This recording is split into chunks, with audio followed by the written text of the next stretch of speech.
दी के पावर कबो ना कम होला रे पगली। जियो के टावर चमार दी के पावर कबो ना कम होला रे पगली। अरे का बुझाई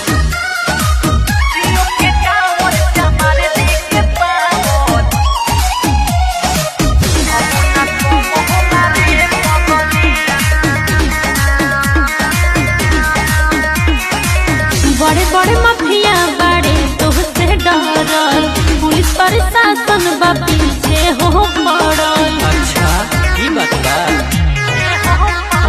हाथों में लिखल कहानी हटे चमारान रंगदार खानादानी हटे। जहाँ जालो मुझे वहाँ खोलो गली। जियो के टावर चमार दी के पावर कबो ना कम होला रे पगली। जियो के टावर चमार दी के पावर